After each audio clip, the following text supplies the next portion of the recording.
Good morning, students. So we were discussing about registration of GST. So the next topic is procedure for registration according to section 25.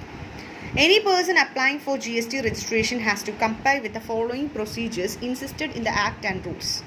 So ആക്റ്റും റൂളും അനുസരിച്ചുള്ള എല്ലാ പ്രൊസീജിയേഴ്സും ഒരു GST register ചെയ്യുന്ന വ്യക്തി follow ചെയ്യേണ്ടതായിട്ടുണ്ട്. First procedure എന്ന് പറയുന്നത് a person who is liable to be registered shall apply for registration within 30 days from the date on which he becomes liable for registration. അപ്പോൾ നമുക്കറിയാം രജിസ്ട്രേഷന് ലയബിൾ ആകുന്നത് എന്ന് പറയുന്നത് ആ വ്യക്തിയുടെ അഗ്രിഗേറ്റ് ടേൺ ഓവർ 40 lakhs ഉയരുകയാണെങ്കിലാണ് അയാൾ ലയബിൾ ആകുന്നത്. എന്തിനു വേണ്ടിയിട്ട്? രജിസ്ട്രേഷന് വേണ്ടി ലയബിൾ ആകുന്നത്. ഇൻ സ്പെഷ്യൽ കാറ്റഗറി സ്റ്റേറ്റ്സ് ആണെങ്കിൽ 20 lakhs ആണ്. അപ്പോൾ ഈ ഒരു ലയബിലിറ്റി അല്ലെങ്കിൽ ഇങ്ങനെ ലയബിൾ ആവുന്നതിന് ശേഷം ലയബിൾ ആയിക്കഴിഞ്ഞാൽ 30 days തന്നെ അയാൾ രജിസ്റ്റർ ചെയ്തിരിക്കണം. അതാണ് first rule. If such person has operation more than one state or union territory, he shall apply for registration in each such state or union territory separately.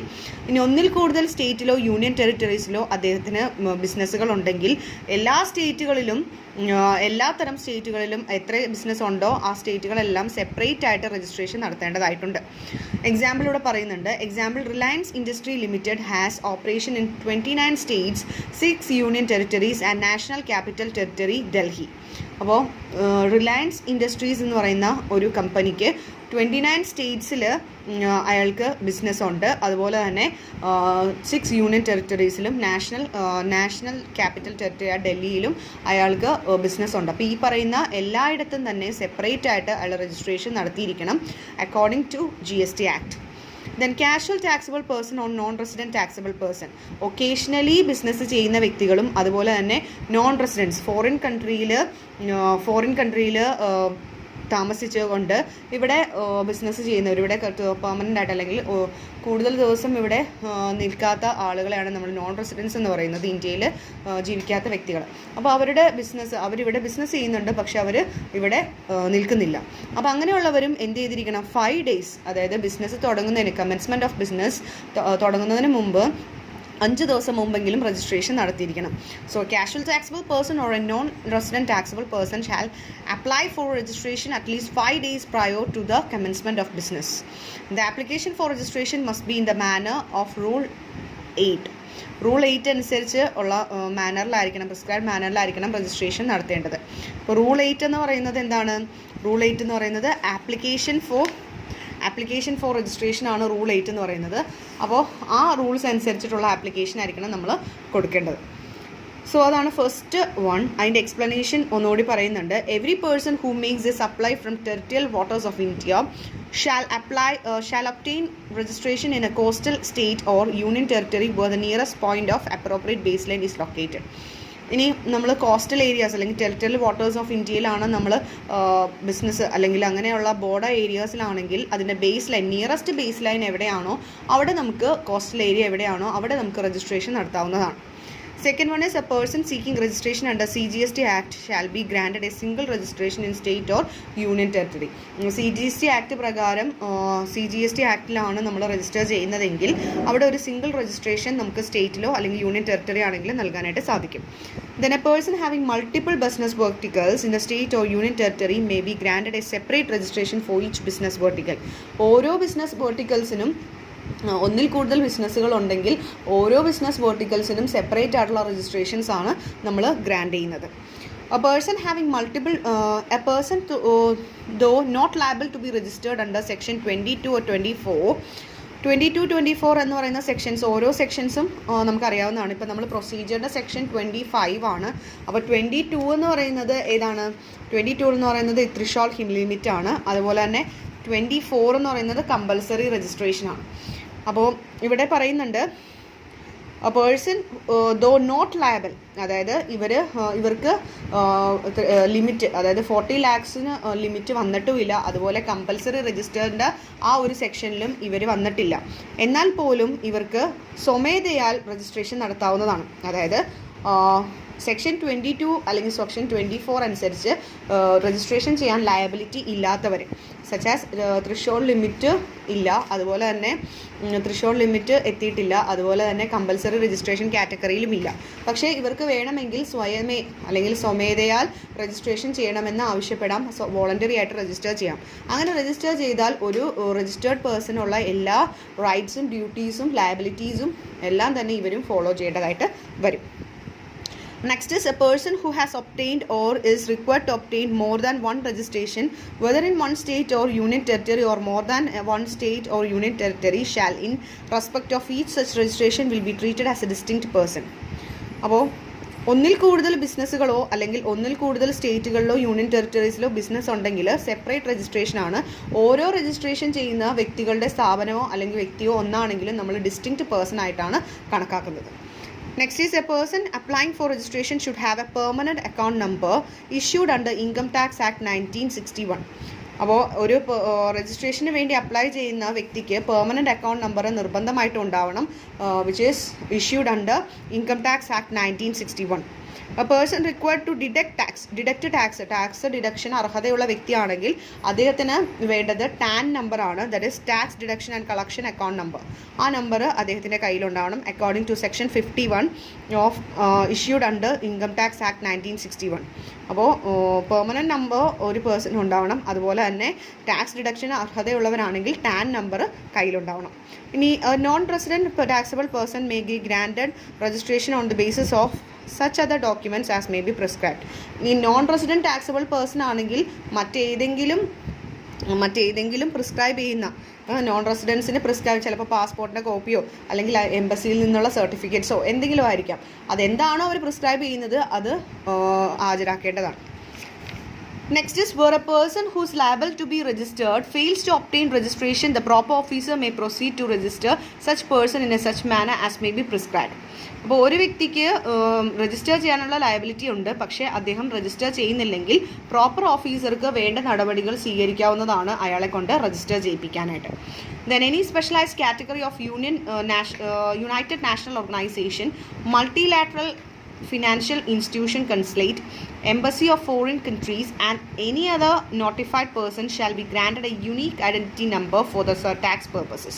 ഇനി ഞാൻ നേരത്തെ പറഞ്ഞതുപോലെ പുറത്തു നിന്നുള്ള നോൺ റെസിഡൻസോ അല്ലെങ്കിൽ അങ്ങനെയുള്ള വ്യക്തികളൊക്കെ ആണെങ്കിൽ സ്പെഷ്യലൈസ്ഡ് ഏജൻസി ആയിട്ടുള്ളവരാണെങ്കിൽ അങ്ങനെയുള്ളവർ എന്താ ചെയ്യേണ്ടതെന്ന് വെച്ചാൽ ഏതെങ്കിലും സ്പെഷ്യലൈസ്ഡ് ഏജൻസീസ് ആയ such as united nation association, multilateral financial ഇൻസ്റ്റിറ്റ്യൂഷനോ എംബസിയോ ഫോറിൻ കൺട്രീസിൻ്റെ എംബസിയോ അവിടെ നിന്ന് നമുക്ക് യുണീക്ക് ഐഡൻറ്റിറ്റി നമ്പർ കിട്ടും. അപ്പോൾ ടാക്സ് പർപ്പസിന് വേണ്ടി യൂസ് ചെയ്യുന്നതാണ്. ആ നമ്പർ കൊടുക്കുക. പെർമനൻറ്റ് നമ്പറോ അല്ലെങ്കിൽ ടാൻ നമ്പറിന് പകരം ഇവർക്ക് യുണീക്ക് ഐഡൻറ്റിറ്റി നമ്പർ ഉപയോഗിക്കാവുന്നതാണ്. The registration or unique identity number shall be granted or rejected after due verification within a prescribed period. ഒരു നിശ്ചിത സമയത്തിനുള്ളിൽ ഈ പറയുന്ന യുണീക്ക് ഐഡൻറ്റിറ്റി നമ്പർ വെരിഫിക്കേഷൻ ചെയ്തതിന് ശേഷം പ്രോപ്പർ ഓഫീസർക്ക് ഗ്രാൻഡ് ചെയ്യാനോ അല്ലെങ്കിൽ റിജക്റ്റ് ചെയ്യാനുള്ള അർഹതയുണ്ട്.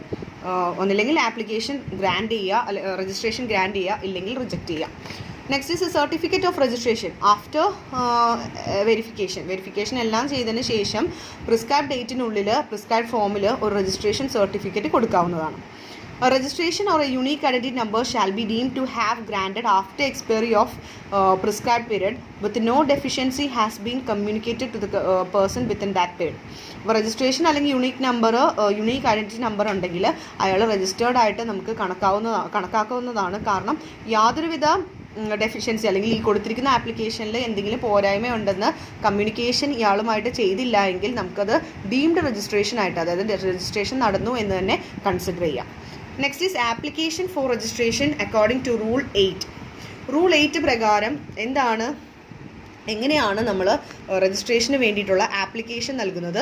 That is first one is a person applying for GST registration under section 25 should declare his permanent account number, mobile number, email address, state and union territory on the common portal.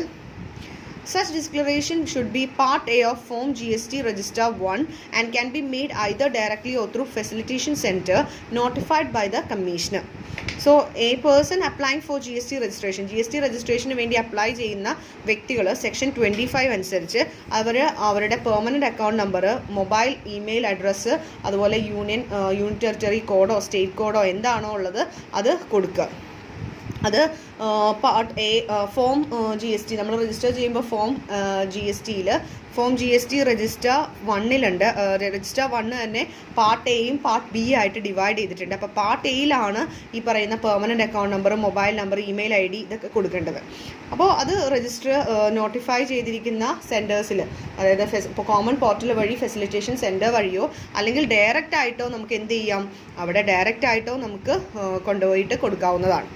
Next, second one is a person having unit in a CES or CES developer as shall make a separate application for the registration of business vertical distinct from the other units located outside the CES. ഒരു വ്യക്തിക്ക് CES units special economic zones ഉണ്ടെങ്കിലോ അല്ലെങ്കിൽ unit ഉണ്ടെങ്കിലോ അല്ലെങ്കിൽ special economic zone ഡെവലപ്പറോ ആണെങ്കിൽ അദ്ദേഹത്തിന് separate application ഫോമാണ് മറ്റിൽ നിന്ന് കൊടുക്കേണ്ടത്. ഫോർ എക്സാമ്പിൾ, ഒരു വ്യക്തിക്ക് മിസ്റ്റർ എക്സ് എന്ന് പറയുന്ന വ്യക്തിക്ക് സ്പെഷ്യൽ എക്കണോമിക് സോണിൽ ഒരു യൂണിറ്റ് ഉണ്ട്, അതുപോലെ സ്പെഷ്യൽ എക്കണോമിക് സോണിന് പുറത്ത് ഒരു സ്ഥാപനം ഉണ്ടെന്ന് വിചാരിക്കുക. ഇങ്ങനെയാണെങ്കിൽ ഇതിന് രണ്ടിനും കൂടി 2 രജിസ്ട്രേഷനാണ് നടത്തേണ്ടത്. രണ്ടും ഒരാൾ തന്നെയാണ് ഓപ്പറേറ്റ് ചെയ്യുന്നതെങ്കിലും രണ്ടിനും സെപ്പറേറ്റ് ആയിട്ടുള്ള രജിസ്ട്രേഷൻസ് ആണ് നടത്തേണ്ടത്. Every person being input service distributor shall make a separate application for registration and input service distributor. ഇനി ഒന്നിൽ കൂടുതൽ ബ്രാഞ്ചുകളുള്ള വ്യക്തികളാണെങ്കിൽ ആ ഹെഡ് ഓഫീസ് ആണ് ഇൻപുട്ട് സർവീസ് ഡിസ്ട്രിബ്യൂഷൻ നടത്തുന്നത്, അല്ലെങ്കിൽ ഇൻപുട്ട് ഡിവൈഡ് ചെയ്ത് കൊടുക്കുന്നത് ബ്രാഞ്ചസിലേക്ക്. അങ്ങനെയാണെങ്കിൽ ആ വ്യക്തിയും എന്ത് ചെയ്തിരിക്കുക, ആ ഒരു സ്ഥാപനവും രജിസ്ട്രേഷൻ സെപ്പറേറ്റ് ആയിട്ട് നടത്തേണ്ടതാണ്. അതിനും സെപ്പറേറ്റ് ഫോം യൂസ് ചെയ്യേണ്ടതാണ്. ചില റൂൾസ് രജിസ്ട്രേഷനെ കുറിച്ച് ഉണ്ട്, അതെന്താണെന്ന് നോക്കാം. First one is permanent account number. ഒരു വാലിഡ് പെർമനൻറ്റ് അക്കൗണ്ട് നമ്പർ ആയിരിക്കണം ഉണ്ടാവേണ്ടത്. അത് central board of direct taxes maintain ചെയ്യേണ്ടതാണ്, ഡാറ്റാബേസ് മെയിൻറ്റെയിൻ ചെയ്യേണ്ടതാണ്. കോമൺ പോർട്ടൽ വഴി permanent account number, valid online portal വഴി നമ്മൾ പെർമനൻറ്റ് അക്കൗണ്ട് നമ്പർ കൊടുക്കണം. അതിനുശേഷം ഒരു മൊബൈൽ നമ്പറിലേക്ക് നമുക്ക് വാലിഡ് ആയിട്ടുള്ള ഒരു മൊബൈൽ നമ്പറിലേക്ക് നമുക്ക് 1 ടൈം പാസ്വേഡ് സെൻഡ് ചെയ്യുന്നതാണ്. സച്ച് ആസ് നമ്മൾ PSC എക്സാംസ് ഒക്കെ രജിസ്റ്റർ ചെയ്യുമ്പോൾ 1 ടൈം രജിസ്ട്രേഷൻ ചെയ്യുമ്പോൾ നമുക്കൊരു വെരിഫിക്കേഷൻ കോഡ് വരുന്നത് പോലെ മറ്റേതെങ്കിലും രീതിയിലും നമുക്ക് ഇതുപോലുള്ള ഗൂഗിൾ അതേപോലെ തന്നെ Gmail ക്രിയേറ്റ് ചെയ്യുമ്പോഴൊക്കെ നമുക്ക് വെരിഫിക്കേഷൻ കോഡ് മൊബൈലിലേക്ക് വരാറുണ്ട്. അതുപോലെ തന്നെയാണ് ഇവിടെയും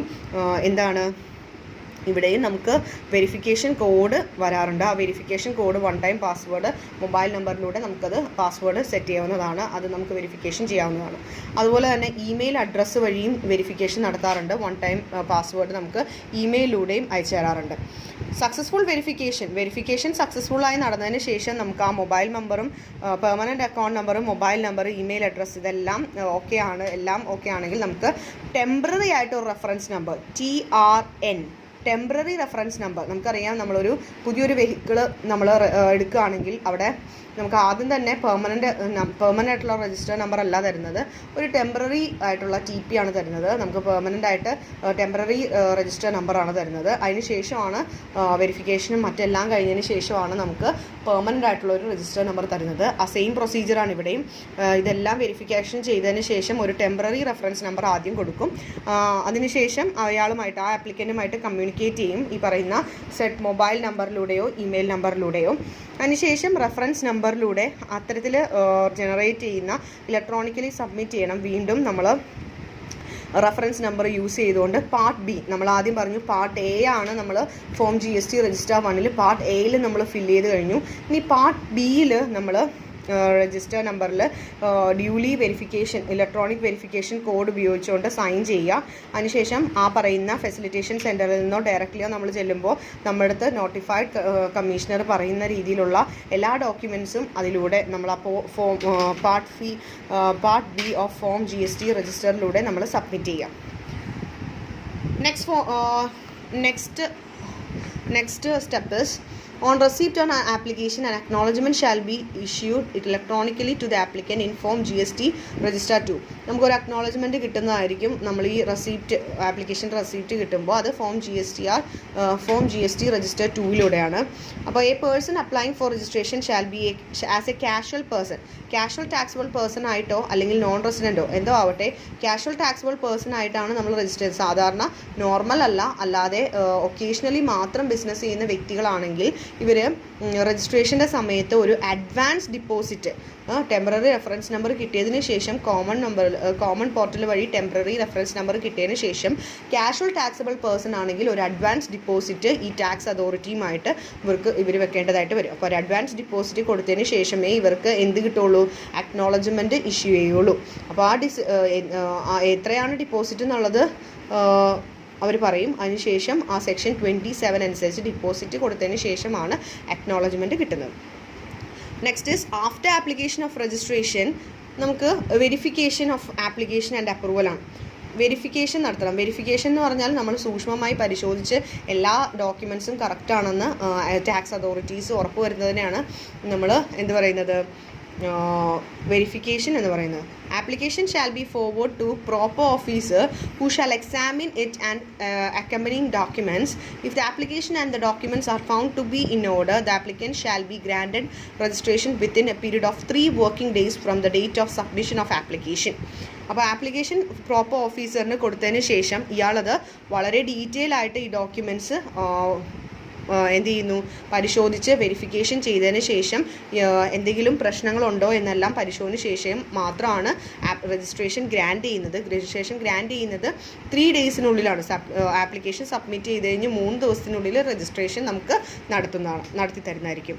ഇനി ആപ്ലിക്കേഷൻ സബ്മിറ്റ് ചെയ്തതിൽ എന്തെങ്കിലും ഡിഫക്റ്റീവായിട്ട് നമുക്ക് ഫീൽ ചെയ്യുകയാണെങ്കിൽ, അല്ലെങ്കിൽ ആ ടാക്സ് അതോറിറ്റിക്ക് ഈ കൊടുത്തിരിക്കുന്ന ആപ്ലിക്കേഷൻ എന്തെങ്കിലും ഡിഫക്റ്റീവ് ആണെന്ന് മനസ്സിലാക്കിയാൽ അവരെന്താ ചെയ്യുന്നതെന്ന് വെച്ചാൽ ക്ലാരിഫിക്കേഷന് വേണ്ടിയിട്ട് ഇവരെ ഈ ആപ്ലിക്കൻറ്റിനെ സമീപിക്കുകയാണ്. അതായത് 3 ദിവസത്തിനുള്ളിൽ ക്ലാരിഫിക്കേഷൻ ഡിഫക്റ്റ് ഉണ്ട് അല്ലെങ്കിൽ അതിന് വേണ്ടിയിട്ടുള്ളൊരു നോട്ടീസ് നമ്മൾ ഈ ആപ്ലിക്കൻറ്റിന് കൊടുക്കും.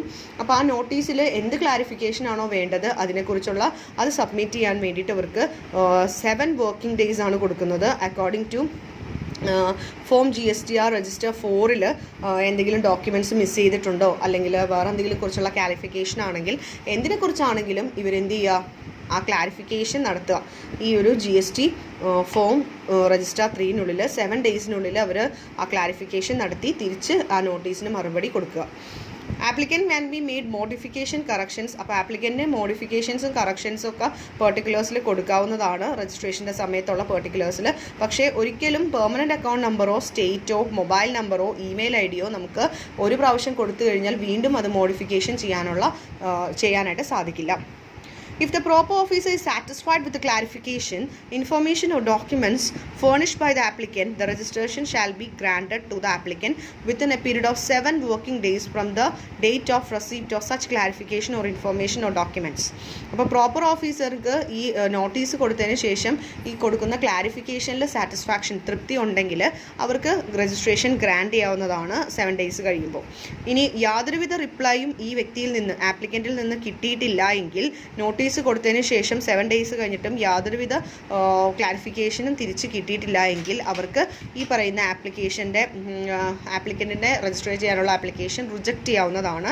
ഇലക്ട്രോണിക്കലി തന്നെ ഫോം GSTR രജിസ്റ്റർ 5 അതെന്ത് ചെയ്യാവുന്നതാണ്, റിജക്റ്റ് ചെയ്യാവുന്നതാണ്. And the next one is deemed registration. Deemed means to be considered as registration. To be considered എന്നുള്ള മീനിങ് ആണ്. But deemed registration is according to rule 9 of subsection 5. So ചില കേസുകളിൽ നമ്മൾ registration ആയിട്ട് consider ചെയ്യേണ്ടതായിട്ട് വരും. അത് ഏതൊക്കെ സാഹചര്യമാണെന്ന് നോക്കാം. If the proper officer does not take any action within a period of 3 working days from the date of submission of application കൊടുത്തതിന് ശേഷം 3 വർക്കിംഗ് ഡേയ്സ് കഴിഞ്ഞിട്ടും പ്രോപ്പർ ഓഫീസറിൻ്റെ ഭാഗത്തുനിന്ന് യാതൊരുവിധ നോട്ടീസോ അല്ലെങ്കിൽ അക്സെപ്റ്റ് ചെയ്തോ റിജക്റ്റ് ചെയ്തോ ഒരു കമ്മ്യൂണിക്കേഷനും ഇല്ല എങ്കിൽ അവിടെ എന്ത് ചെയ്യാം, അവിടെ നമുക്ക് രജിസ്ട്രേഷൻ നടന്നു എന്ന് നമുക്ക് അനുമാനിക്കാം. ദെൻ ആഫ്റ്റർ സബ്മിറ്റിംഗ് ക്ലാരിഫിക്കേഷൻ, ഇനിയിപ്പോൾ ഡിഫക്റ്റീവ് ആണെന്ന് പറഞ്ഞ് നോട്ടീസ് തന്നു, അതിന് ക്ലാരിഫിക്കേഷൻ കൊടുത്തതിന് ശേഷവും പ്രോപ്പർ ഓഫീസറുടെ ഭാഗത്തുനിന്ന് രജിസ്ട്രേഷൻ ഗ്രാൻഡ് ചെയ്തോന്നോ അല്ലെങ്കിൽ റിജക്റ്റ് ചെയ്തോന്നോ ഒന്നും തന്നെ ഒരു കമ്മ്യൂണിക്കേഷൻ നടത്തിയിട്ടില്ലെങ്കിൽ അവിടെയും നമുക്ക് രജിസ്ട്രേഷൻ നടന്നു എന്ന് അനുമാനിക്കാം. അങ്ങനെ ഡീംഡ് രജിസ്ട്രേഷൻ നടന്നു കഴിഞ്ഞാൽ അല്ലെങ്കിൽ അങ്ങനെ വിചാരിച്ചു കഴിഞ്ഞാൽ ഈ രജിസ്ട്രേഷൻ സർട്ടിഫിക്കറ്റിന് വേണ്ടിയിട്ട് ആ വ്യക്തിക്ക് അപ്ലൈ ചെയ്യാവുന്നതാണ്. Next is issue of registration certificate. Issue of registration certificate according to rule 10. നമുക്ക് ഈ തരത്തിൽ നമ്മൾ ആദ്യം എന്ത് ചെയ്തു, നമ്മൾ പ്രൊസീജിയർ, രജിസ്ട്രേഷൻ്റെ പ്രൊസീജിയർ പഠിച്ചു, അതിന് ആപ്ലിക്കേഷൻ കൊടുത്തു, അത് വെരിഫിക്കേഷൻ ചെയ്തു, പിന്നെ ഡീംഡ് രജിസ്ട്രേഷൻ എന്താണെന്ന് പഠിച്ചു. ഇനി സർട്ടിഫിക്കറ്റ് നമ്മൾ പറഞ്ഞു, സർട്ടിഫിക്കറ്റ് ഓഫ് രജിസ്ട്രേഷൻ കിട്ടുമെന്ന് പറഞ്ഞു. അപ്പോൾ ഈ സർട്ടിഫിക്കറ്റിൽ എന്തൊക്കെ കാര്യങ്ങളാണെന്ന് നോക്കാം. Certificate of registration CR inform GST registers 6 shall be made available to the applicant on common portal if the application for registration is approved under section 9. Section 9 പ്രകാരം approve നടന്നു കഴിഞ്ഞാൽ, അതായത് വെരിഫിക്കേഷൻ സക്സസ്ഫുള്ളി നടന്നു കഴിഞ്ഞാൽ ഇവർക്ക് എന്ത് കിട്ടുന്നു? അവർക്ക് രജിസ്ട്രേഷൻ സർട്ടിഫിക്കറ്റ് കിട്ടുന്നു, സച്ച് എസ് CR ലഭിക്കുന്നതാണ്. അപ്പോൾ രജിസ്ട്രേഷൻ സർട്ടിഫിക്കറ്റ് റൂൾ 9 അനുസരിച്ചുള്ള എല്ലാ കാര്യങ്ങളും ഓക്കെ ആണെങ്കിൽ ഇവർക്ക് രജിസ്ട്രേഷൻ സർട്ടിഫിക്കറ്റ് കിട്ടുന്നു.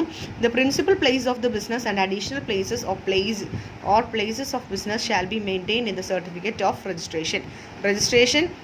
രജിസ്ട്രേഷൻ സർട്ടിഫിക്കറ്റിൽ എവിടെയാണ് ഇയാളുടെ മെയിൻ പ്ലേസ് ഓഫ് ബിസിനസ് എന്നും അഡീഷണൽ പ്ലേസ് ഓഫ് ബിസിനസ് എന്തെങ്കിലും ഉണ്ടെങ്കിൽ ആ കാര്യങ്ങളെല്ലാം തന്നെ ഇയാൾ അതിൽ ആ സർട്ടിഫിക്കറ്റിൽ മെൻഷൻ ചെയ്തിട്ടുണ്ടാവും.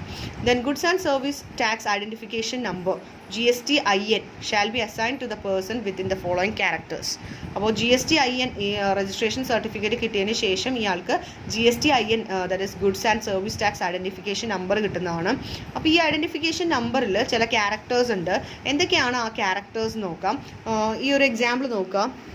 അവിടെ ഓക്കെ, ഇതാണ് എക്സാമ്പിൾ. 32 AFR PP 9830 M1Z26. ഇതാണ് GST ഐഡൻറ്റിഫിക്കേഷൻ നമ്പർ. ഇതൊരു GST നമ്പറാണ്, കേരളയിലുള്ള GST നമ്പറാണ്. അപ്പോൾ ഈ ക്യാരക്ടേഴ്സൊക്കെ എന്താണെന്ന് നോക്കാം നമുക്ക്. ഈ ക്യാരക്ടേഴ്സിനെ 5 ആയിട്ടാണ് ഡിവൈഡ് ചെയ്തിരിക്കുന്നത്. 5 ഡിഫറെൻറ്റ് പാർട്സ് ആയിട്ടാണ് നമ്മൾ ഈ ഓരോന്നിനെയും ഡിവൈഡ് ചെയ്തിരിക്കുന്നത്. അതായത് ഈ ഒരൊറ്റ GST നമ്പർ നമ്മൾ 5 പാർട്സ് ആയിട്ടാണ് ഡിവൈഡ് ചെയ്തിരിക്കുന്നത്. എങ്ങനെയാണെന്ന് നോക്കാം. First 2 number that is 32. ഇവിടെ 32 ഉണ്ട്. ആ 32 എങ്ങനെയാണ് ഡിവൈഡ് ചെയ്തിരിക്കുന്നത് നോക്കാം. First number 32. 32 is first 2 characters is of state code. കേരളയുടെ സ്റ്റേറ്റ് കോഡാണ്. കേരളയിലുള്ള ഇതായതുകൊണ്ട് കേരളയുടെ കോഡാണ് 32 എന്ന് പറയുന്നത്. വേറൊരു സ്റ്റേറ്റ് ആണെങ്കിൽ അത് വേറെ നമ്പർ ആയിരിക്കും. അപ്പോൾ ഫസ്റ്റ് 2 ഡിജിറ്റ്സ് അല്ലെങ്കിൽ ഫസ്റ്റ് 2 ക്യാരക്ടേഴ്സ് എന്ന് പറയുന്നത് സ്റ്റേറ്റ് കോഡാണ്. Next 10 characters that is AFRPP then 9830M. ഇതെന്ന് പറയുന്നത് പാൻ നമ്പറാണ്. പാൻ അല്ലെങ്കിൽ ടാൻ നമ്പർ ആവാം. അപ്പോൾ ടാക്സ് ഡിഡക്ഷൻ നമ്പറും ആവാം, tax deduction and collection account number ആവാം, അല്ലെങ്കിൽ പെർമനൻറ്റ് അക്കൗണ്ട് നമ്പറിൻ്റെ ഡിജിറ്റ്സ് ആണ് ഈ 10 ഡിജിറ്റ്സ് എന്ന് പറയുന്നത്. നെക്സ്റ്റ് എന്ന് പറയുന്നത് എൻറ്റിറ്റി കോഡാണ്. That is 2 characters. 2 ക്യാരക്ടേഴ്സ് ഉണ്ടാവാം, അല്ലെങ്കിൽ ഒരു ക്യാരക്ടർ ആയിരിക്കാം. എത്രയാണെങ്കിലും എത്ര ബിസിനസ്സുകളാണോ ചെയ്യുന്നത് അതിനനുസരിച്ച് ഈ എൻറ്റിറ്റി കോഡ് ഡിഫറെൻ്റ് ആയിരിക്കും. Next Z.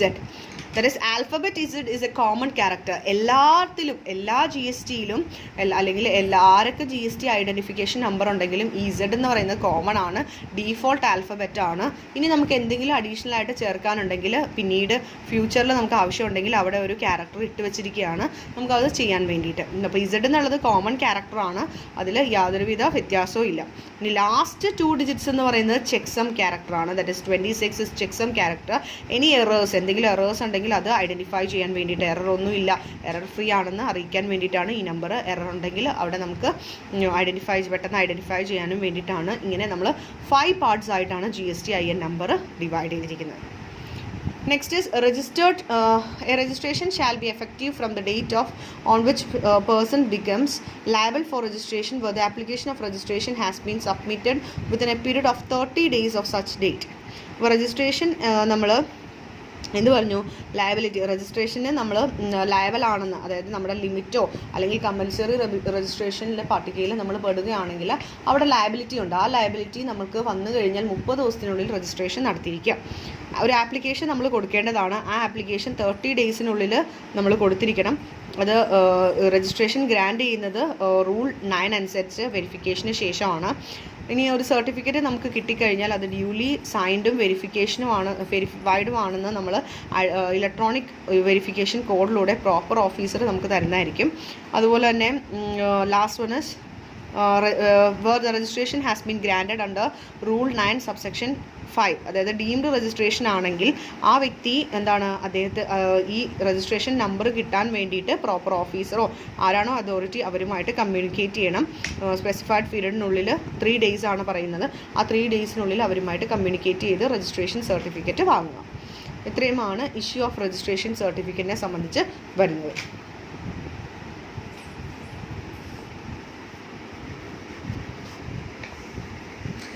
Next one is separate registration four multiple business verticals under section 11.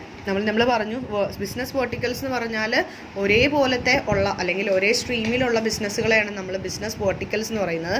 For example, ഒരു വ്യക്തിക്ക് ഒരു ഫാക്ടറി, ഷുഗർ കെയിൻ ഫാക്ടറി ഉണ്ടെന്ന് വിചാരിക്കുക. അതായത് ഒരു വ്യക്തിക്ക് ഒരു ഷുഗർ കെയിൻ്റെ തോട്ടം ഉണ്ടെങ്കിൽ ആ വ്യക്തി ആ ഷുഗർ കെയിനിൽ നിന്ന് എന്ത് ചെയ്യുന്നു, ഒരു ശർക്കര ഉണ്ടാക്കുന്ന ഒരു ഫാക്ടറി ഉണ്ടാക്കുന്നു.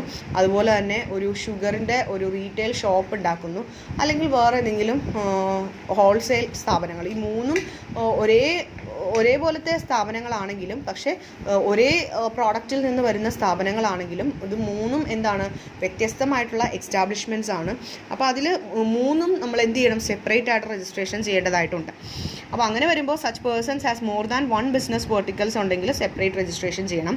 അപ്പോൾ business vertical of a taxable person shall not be granted registration to pay tax under section 10, that is composite tax, if any one of the other business verticals of the same person is paying GST under section 9.